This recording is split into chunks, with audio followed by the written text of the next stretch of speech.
We are baking a batch of soft and beautiful cookies and cream delights that will transform your kitchen into a professional bakery.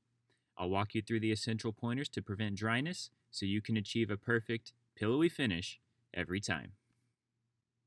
Now, baking is one of those things where practice truly does help. I'll actually go over my biggest tip later in this video that will prevent the dryness that a lot of people tend to see when they first start baking. But as we go through this, see if you can think of what that is. You'll notice off the bat we have melted butter, dark brown sugar, a couple eggs, and a little bit of vanilla extract. And one thing to understand with baking is it's using at its foundation a lot of the same ingredients. You can see I just added milk. You obviously know flour is going to be in here later down the road. It's just mixing and matching and tweaking quantities that really move these recipes from one form to another. And here you can see I'm adding in baking powder.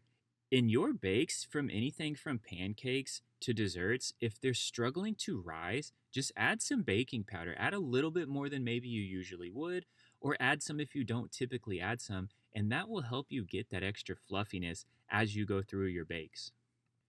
We've now moved to the stage where we're mixing both the wet and the dry together, so naturally the next thing to do will be to get these laid out, prepped, and put into the oven. And this was a fun bake. I mean, what we just added there was crushed up Oreos. Not standard, you don't see it often, but when you do add something that's unique or a little bit uncommon, it does make your bake more fun. Throw in some white chocolate chips in as well, and now we have our foundation for the cookies and cream portion. It's all mixed in, so let's go ahead and get this onto the cooking sheet. Okay, and here's a bonus tip. I did a run through with these before this portion of the recording specifically, and they were too runny.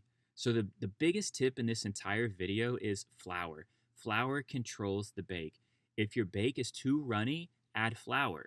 On the converse of that, if your bake is too dry, next time remove some flour from the bake, and it will allow it to have more of a gooey, sticky, just a better overall bake.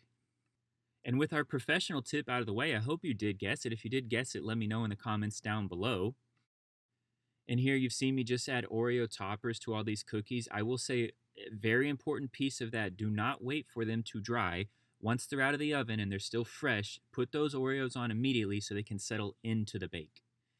A good thing here to know is when I split this cookie, there's not crumbs falling down. So that will let you know that this is a soft bake. I'll split it again right here, and you still don't see any crumbs fall down. That lets you know the cookie's grabbing itself and it's not flaking off dry and uncrusted. If you did like this video, please consider giving a like and subscribe. Recipe will be in the description. I hope you enjoyed.